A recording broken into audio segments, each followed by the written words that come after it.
Welcome everyone to this Lucro Masterclass titled Compensation That Drives Performance. This is going to be an incredible masterclass if you want to understand how to properly compensate your staff, whether it be a front desk team member, a back office team member, a chiropractor, a business development representative, a marketing coordinator, or any other position within a chiropractic clinic, and understand how to compensate them properly to drive performance within your clinic. You're going to want to tune in. Thanks everyone for joining us. We greatly appreciate it. So we've dived pretty deep into some of the feedback we've got from our clients over the last couple of weeks. And really there's just one statement that runs true, is that we're just paying people wrong.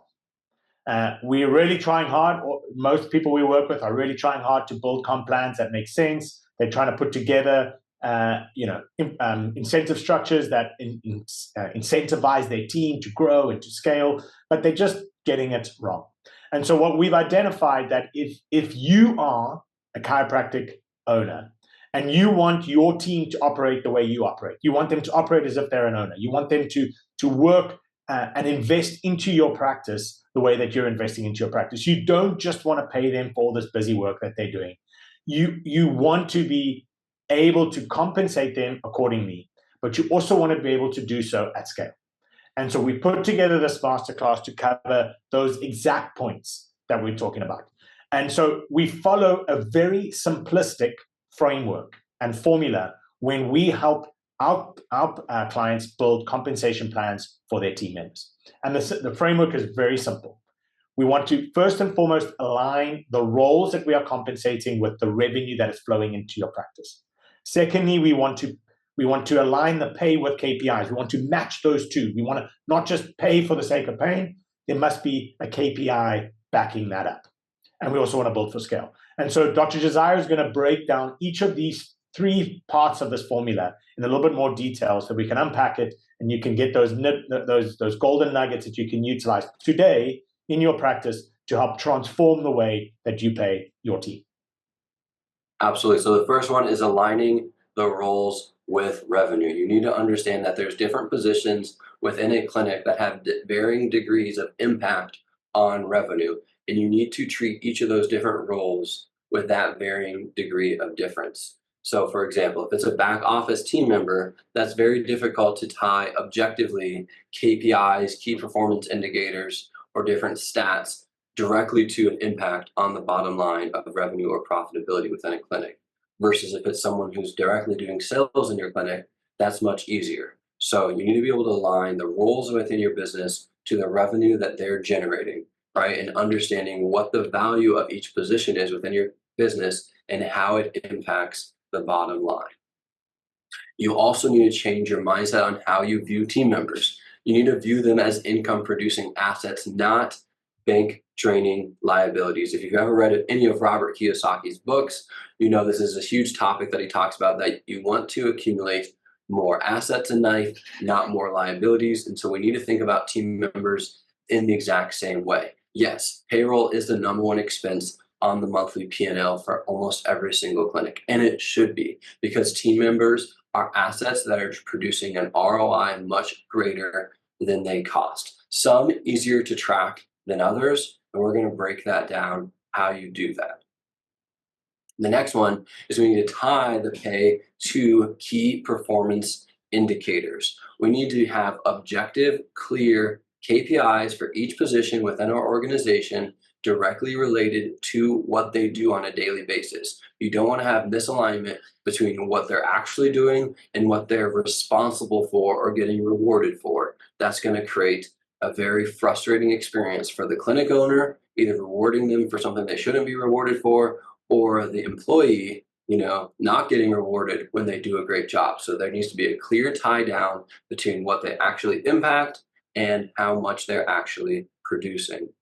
If you don't have this, then you create confusion, and someone's always going to be frustrated. And that's one of the top things we hear at Lucro from our clients that don't have compensation plans set up in this manner. Someone is always frustrated. One of the two parties is not happy with the arrangement, and it just continually creates friction between the employee and the clinic. Next, you will want to build comp plans that scale. You don't want to build a compensation structure that works when you have 1, 2, 3, 4, 5 team members, but then by the time you get 10, 11, 12 team members, it's absolutely broken, and you have to go back to every single team member and say, hey, we're changing how you get paid. That's going to make very unhappy employees. And it's going to make for very difficult conversations. You want to have a plan that scales, whether you have one person or whether you have 30 people working for your clinic, or whether you have one clinic or whether you have 10 clinics. You want to have a compensation structure that scales over time and grows with the business, not something that your business is outgrowing. So we need a system that's repeatable, simple, and proven.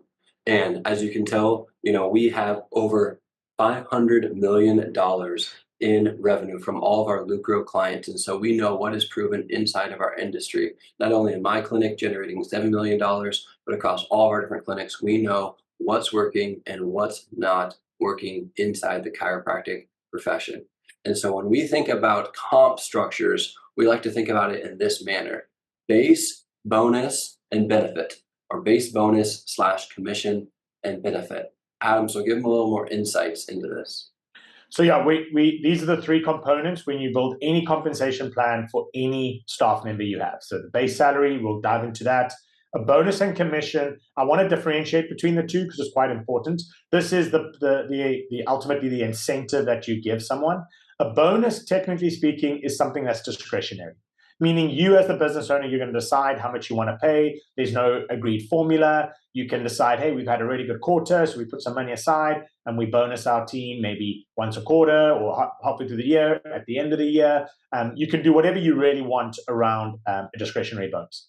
A commission, on the other end, is an agreed upon structure. It's something that you physically agree with someone. They do X, you pay Y. And this is the most commonly seen with salespeople. You make a sale, you get X commission. You do this job, you get X commission. And so that's an agreement. You can't walk away from that. There's a formula that you're going to follow. You're going to follow that formula, and then you're going to make that payout. And then benefits is things that we provide over and above those two for our team. So I'm going to let Dr. J continue to build on this foundation. So this is the foundation of now actually building this comp stack that is going to ultimately drive performance in our practices.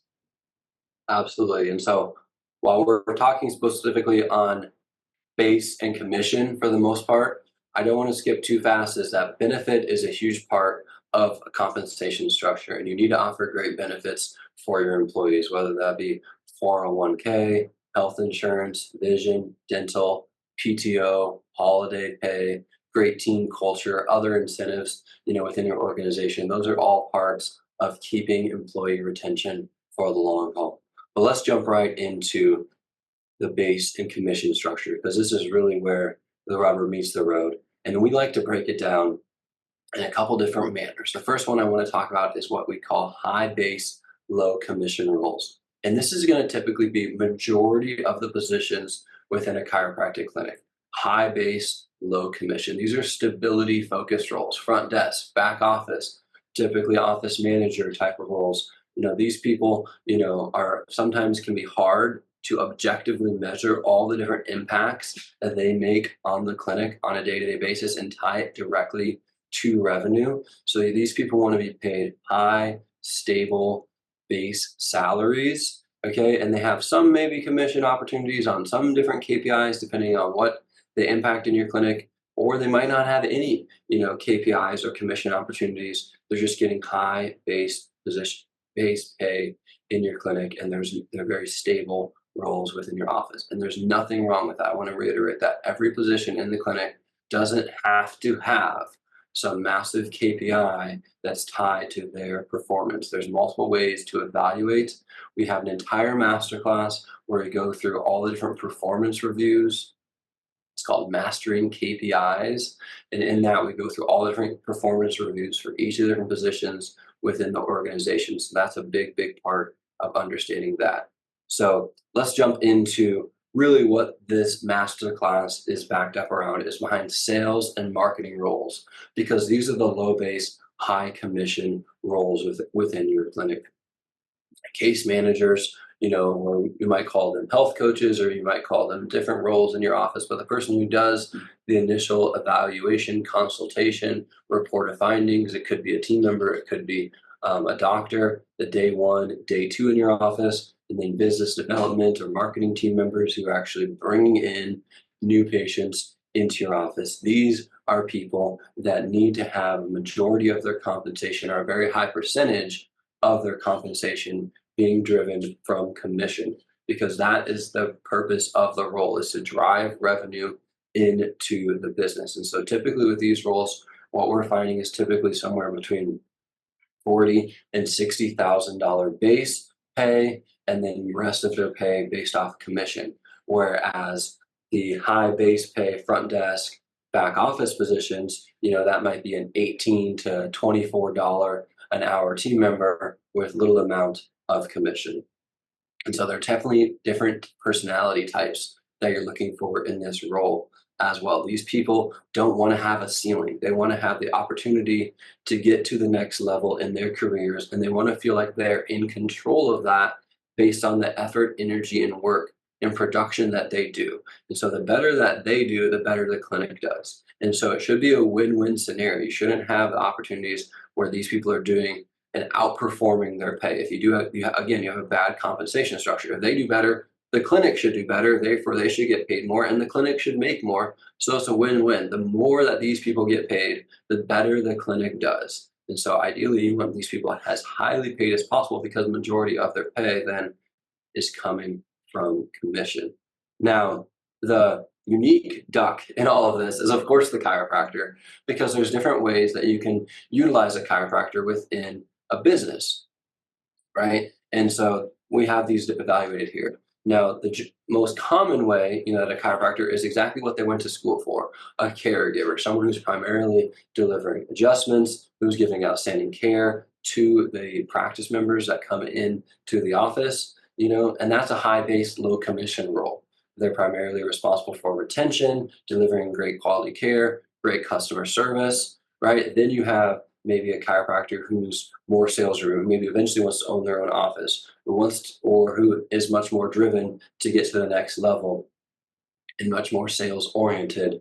Then you can have a low base pay, high commission, who's someone more involved with sales or more involved with marketing, right? Or you could have a hybrid of the two, where they're doing some type of combination of the two. So you really need to evaluate, as a clinic owner, what do you love to do? Do you love to adjust and you want to hand off the sales? Do you love to do sales and you want to hand off the adjusting? Is this your first associate that you're hiring? Is this your fourth associate that you're hiring? And depending on the needs of the business, and also the skill sets of the employees that you have, you want to always make sure you're aligning the skill sets. What do your team members love to do? What are they great at? And trying to put them in those roles so that they can succeed and help the company succeed as well. So, high base chiropractor, typically we're seeing lots of doctors, around $80,000 plus to over $100,000 base. Whereas a low base chiropractor, with a high commission opportunity, they might have a base down around $40,000, up to $80,000 with commission after that. And then, like I said, you have a hybrid role depending on the needs of the clinic. So now Adam's going to jump into an incredible formula that really breaks down how you can think about chiropractic compensation, especially from an adjustment standpoint. Thanks, Dr. Josiah. So we're moving into kind of the real meat of this presentation and this webinar, where we're going to give you actual amounts, like amounts that you can use, percentages you can use. And I'm going to start with the chiropractic compensation. So I want to, before I dive into these details, there's this process that you can follow when you're trying to build a compensation model for anyone. And that's starting with the end in mind. So go to the point where you have detailed out exactly what you want from this person. So I'm going to give the example I want to give you is predominantly an adjustment-based chiropractor, who you want to identify how much revenue is this chiropractor going to produce you. Once you understand how much revenue ideally they should be producing, you can now formulate how much you should be paying them. Then you can put together a compensation structure, and I'll build onto that component in a second. So what we see, if you're an adjustment-based chiropractor, we see high-performing chiropractors operating in the realm of around 175 adjustments a week, collecting about $60 per adjustment. Now, you can have, I've seen practices where docs can do 200, 220, 225. Usually at that rate, your collection may be slightly lower, maybe close to the $50, $45 collection range. So here we're really thinking about that ratio, that combined ratio of 175 adjustments, $60 collection. You should then be generating roughly $460,000 a year from that chiropractic. Simple formula, you take that, you multiply by 52 weeks, you multiply that by 85%. No one's superhuman. We don't expect everyone to do it 100% of the time. We use an 85% sensitivity factor, gets us about $460,000 a year.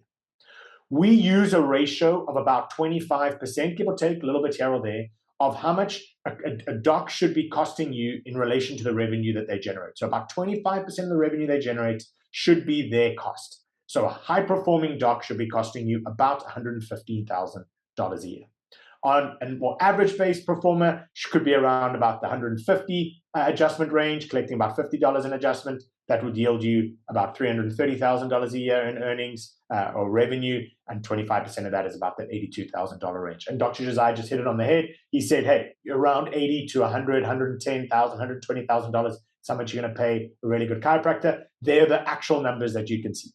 So now you can take that amount and say, what do I expect? What's my expectation? You do the little calculation, you work it out about 25%, you get the number. The number is $95,000. From there, you then decide, is this purely a caregiver? Is this going to be predominantly base, maybe a very, very small commission on retention and then some benefits? Or, hey, I actually expect this person to do a lot more selling around the table, a lot more conversions into maybe therapies, whatever that may be. Then you may say, okay, then I want to maybe go lower, $60,000 base, and then build the rest of that in their commission structure to get closer to that $90,000, $95,000 range that you expect to be at, but then you can do that through a commission structure, then obviously their benefits on top of that. So that gives us a really nice way to really formulate how to pay someone. And you can use the same structure in anything. It doesn't have to be just adjustments. If you've got someone who's selling major care plans, you can backwards math that, work out how much you're generating from those care plans, and then use your 25% range. This 25% is a really, really good gauge. It's not everyone's like it. High-performing team members could be yielding 30%, maybe even 35% if they're adding value in leadership, they're adding value in culture, they're adding value in other areas. But that 25% of top-line revenue is a really, really good gauge to determine how much someone should be compensated in your practice. No, I love what you're saying there. I'd love you to just also touch on expectations as well, because I know that's a big topic that we talk with lots of clinic owners about. They hire a chiropractor with, them with the thought that, hey, you can adjust 175 adjustments a week, but maybe for the first, 6 months, they're ramping up, but they're only seeing 50 adjustments a week. And then finally, when they get to 175, they're like, hey, I want to raise. I was doing 50, now I'm doing 175. When your expectation was 175 from the beginning, technically you were overpaying them, on the front end, and so that's really our risk as a business owner, but it's also, something that we can do a better job as clinic owners of setting proper expectations with hires from the start. Yeah, I mean, there's not much to add. You absolutely nailed it. It's really just about being, so clear, like explicitly clear to the point of nausea even initially on what do you want. And that goes hand in hand. We want to calculate how much revenue we can generate from this producer. This is someone who's physically generating revenue for your practice. That's the lifeblood of your practice. So we're going to do this calculation where we're going to work out how much revenue can they generate. So you need to communicate that with them. You don't necessarily have to get into all the details of how much, but you need to say, hey, my expectation is 175 adjustments. And I expect you to do that at $60 collection rate, not at a $45 collection rate because you want to discount everyone, not at 120 adjustments a week. Very, very clearly articulated. You then, as the business owner, usually take on the risk. And your risk, you're saying, is I expect a 175. I'm building a structure for 175. If I can only provide 120, then I'm taking the risk. I'm paying your salary. I'm paying you this commission structure or this compensation plan on 175. I'm happy to take the risk to allow for the training, allow for onboarding, allow for us to grow and scale into that. That's but you need to create that expectation up front, because if you don't, you're going to get a knock on your door 3 months in, 6 months in, someone wants more, and not only, it's not about people shouldn't deserve more. It's very hard to manage a business when you've got a knock on the door every 5 minutes and someone wants something else. You're trying to create stability, you're trying to create something that's scalable, you're trying to create something that's going to work long term. So you want to create that initially. So at nauseam, like, just so much expectation initially, to the point where the doc can turn around and say, okay, I've heard you, thank you, you've said it 10 times. We'd rather have that than just go, oh, we're happy for you to be here, let's go, and then you're dealing with the problem down the line. So yeah, thanks for reminding me of that, Dr. J. I really appreciate it. We're going to move on now to some more meaty pieces. So we're going to talk about sales commissions. Dr. Josiah is going to talk about sales commissions as well as marketing people. So yeah, take it away.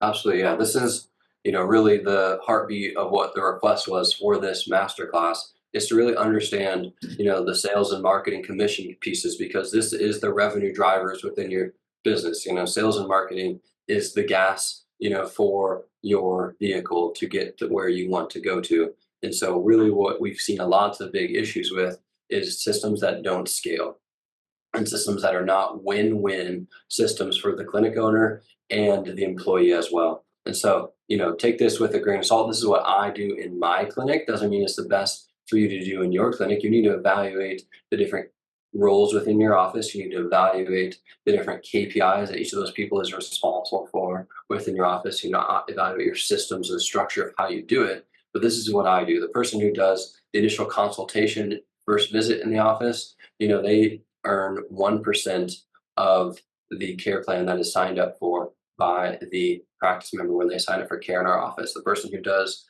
the day 2 or the report of findings with my clinic, they get 3% of that total amount. So let's just say, for hypothetical easy math, person signs up for a $10,000 care plan, then we're going to pay $400 in commission out, $100 to the person who did the first visit, $300 to the person who did the second appointment. If the same person does the day 1 and the day 2, then they would get, $400 altogether. And so you really want to make sure that this is tracked. This can be as easily as a simple Google spreadsheet or an Excel document, but if the person ends up dropping out of care, let's just say hypothetically halfway through, they don't complete $5,000 worth of their plan, then that needs to be subtracted from a future month's commission. So let's say 5,000 is not completed, then that $200 is subtracted from each individual person, prorated based on when that person was dropped out. So they have the exact same incentives. Again, we're trying to create a win-win situation where the clinic and the employees have the exact same incentives. And so you've probably heard a lot. You want to have your employees to have owner mindsets, okay? And you want them to think the same way that you, so you need to incentivize them the exact same way, right? And so a big mistake that I see often in sales is by paying commissions based off of sign-up rates. This is something I highly discourage. Tried it myself on the front end. It's something that can be shifted by team members, purposefully or not on purpose, even sometimes, where they're trying to skew the percentage and trying to get the highest sign-up percentage, but you'd much rather have a 50% sign-up rate with an average care plan of $10,000, right, than a 95% sign-up rate with an average care plan of $1,000, right? And so really what matters, at the end of the day for a business is generating revenue and profitability. So you need to be rewarding the exact same things. Now, tracking sign-up rate is still a very important metric and KPI to track, but that doesn't mean that it should be the primary KPI that they're being compensated for. So there's many different KPIs that you want to track for team members. How many Google reviews, how many referrals did they generate? Other different, day 1 close rates, day 2 close rates, what percentage, of people are they, maybe adding in other services on. There's all these different KPIs that can be tracked for a performance review, but that doesn't mean that they're getting commissions for those every single month, right? Those are more going to be built into potentially annual raises or bonuses, but they're not as much their bread and butter of the commission. You want that and the business to be on the same page. Now, the next level is that after their initial care plan, right, then we want all of our patients to transition into wellness care. And so at that point, we have what we call a progress reported findings, or as you can see, PROF for short. And so that's when that person finished their initial phase of care, transitioning into wellness care. And so the way we do that is we still pay a 4% out total, but we pay 2% out to the person who does that progress reported findings, so that doctor that does that progress report findings, and then it's a shared 2% among all the other doctors that are caregiving and that are giving care to those practice members throughout that entire phase of care, right? So you really want to reward the doctors to help people get to the end of care plans, completing care, and you want them to be rewarded to continue into wellness care, right? So again, you want to establish care plans and compensation structures that incentivize the same things that the clinic incentivizes. So employees and the clinic have aligned incentives, have aligned game plans. Now, the next one that we want to talk about is marketing commissions. Again, sales and marketing, top areas that you can measure. These are the biggest ones that are going to be primarily commission driven. And so again, this is how I do it in my clinic. We do lots of streams, we do lots of health talks. In your office, maybe you do different other marketing strategies that you need to figure out exactly how need to have commission structures for your marketing team members as a result. In our office, like I said, if they bring someone in from a screening, we pay them $40 if they show up for their first visit in their office, and then $40 if they sign up for care in the office. For health talk, it's $30 if that person shows up for the first visit in the office, $30 if they sign up. And then for phones, it's again $10 if they show up for the first visit, $10 if they sign up for care. So again, you need to have a compensation structure that's incentivizing the same things that you want to incentivize. For someone to call on the phone into my office, typically I'm running an ad, maybe it's an organic lead, something that maybe I've potentially paid more money for, or maybe the marketing team member has had to do very little work to do. They've just had to answer the phone, right? So they shouldn't get paid as much, just answer an incoming phone call as they should get paid, to stop somebody at a farmer's market or a home show that just came there, to buy a zucchini, at a farmer's market, and they end up coming into your clinic. That's definitely more work. It takes a more highly skilled team member, and so therefore they should be compensated as such, right? And so we had someone talk about, they're compensating their marketing team members for a number of leads generated. I would never do that. As a business owner, I don't care how many leads I get generated. If none of them convert, and come into the office or sign up for care, then that doesn't matter, right? So you need to make sure your KPIs that you're tracking are the same thing again. So as you can see, these numbers are showed up in the office for the day one. That's the first part, right? That's where the marketing team member has ultimate control. Now, the second half of the money that we're paying out is them signing up for care. Now, the marketing team member obviously doesn't have nearly as much impact on that. That's going to come down to the in-office team giving a great experience, but the marketing team member can definitely make sure that the quality of that lead is qualified. You don't want them just getting everybody on the schedule to show up for their first visit and then none of them continuing into care. Again, that's out of alignment with what the clinic wants. So that's why this is a two-tiered approach that we found to be the best. Showing up for their first visit and signing up for care. So we're incentivizing them to bring in as many people as possible at the highest quality as possible that are going to convert into the next level. We don't do this one as a percentage basis, again, because it's very difficult for that marketing person to have an impact. If that person comes in and signs up for just one program or all the programs, that's very, difficult for a marketing person to have control over. And so again, they shouldn't be, positively or negatively rewarded, for something that they can't control. And so again, that's really what we're trying to do with all of these structures, is trying to get a win-win situation as best as possible for the clinic and for the employee. That is the ultimate goal of all of these commission structures. Now, you're like, okay, what other commission structures outside of these? There's only really a few other basic ones. Like I said, we pay $5 for Google reviews, for video testimonials. We do pay 2% for referrals. If you refer your friends, family members, get other practice members to refer their friends or family members in and tie that to individual team members that generated those referrals, they get a percentage of that. And then we also pay a commission for hiring other employees. If we know we have great team members, we want their great friends, and networks that they're in to also come work for us. And so we pay $1,000 for a part-time employee referral or $5,000 for a full-time employee referral that's paid out over a 30-day, 6-month, and 12-month window to make sure that employee that we hire, sticks around for the long haul. Other than these commissions, really the majority of where compensation is going to be coming from, is for increased raises, through their performance reviews. Like I said, we have an entire masterclass dedicated to this. We do performance reviews twice a year. We do raises every single year based on their performance review. They're going to get a percent base raise. Like I said, different team members are going to have different KPIs.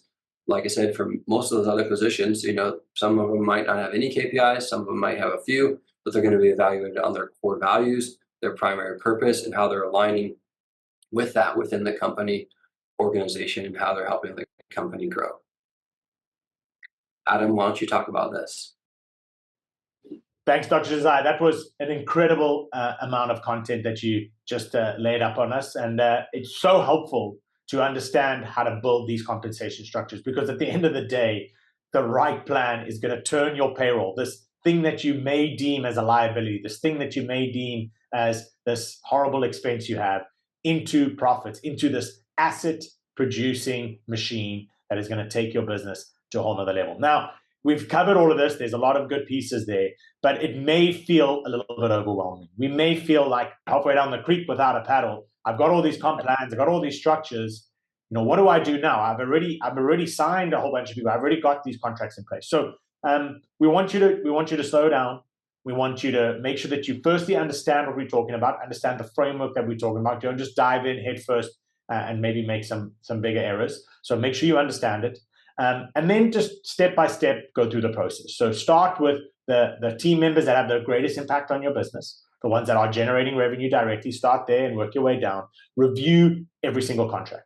Make sure that those contracts not only have some element of a base, some element of a bonus and commission if you want it, what are your benefit structures, as well as the expectations. Then start to talk to your team members about deciding, well, you've got to decide, hey, what are we doing? Are we going base? We're going commission? Are we happy with what we've just reviewed? Do we want to change it? Draw up that change, very clearly write out what you want that change to look like.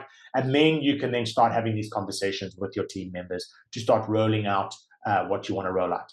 Have those conversations, center them around expectations, center them around why you need to have a shift, if you need to have a shift, why that is beneficial for you, and more importantly, why it's beneficial for the person that you're talking to, that team member. And you got to also get your team members to understand that if it is beneficial for the business, it is in turn beneficial for them. Now, not from a greedy standpoint, but they also want to work for a business that's got longevity. They want to work for something that's going to survive long term. That's also job security for them. So you have those conversations with your team members and lay out those expectations. Then you can roll out any new contracts that you need to roll out accordingly. Absolutely right, Adam. Well, you hit it on the head. Creating a win-win scenario between the clinic and the employee. We've been saying this throughout the entire masterclass. And so really, review where you're at, make these decisions, but these should be very positive conversations with team members. You want to lay out how they can win better and how them showing their worth, showing their value, having the higher level of production is going to impact the business and them as an individual. And so having these compensation structures set up appropriately, especially for sales and marketing team members, is vastly important. And having the proper mindset around the other team members for you as a clinic owner, because I used to be that same person. I was frustrated. I said, man, how do I track these back office team members? I need KPIs for them, and these front desk team members, I don't really understand, how well they're doing at this or that. It's very hard to objectively, black and white, measure how you make someone feel when they come in at the front desk. Some of these things just can't be measured nearly as well with KPIs, and that's okay. And just having that understanding and that framework around that is going to give you a lot of peace and knowledge. And like I said, those performance reviews become a higher level of importance, especially for those positions as well. So hopefully this was a fantastic masterclass for everyone today to really have a great understanding of where they're at and how they can make comp plans that drive performance.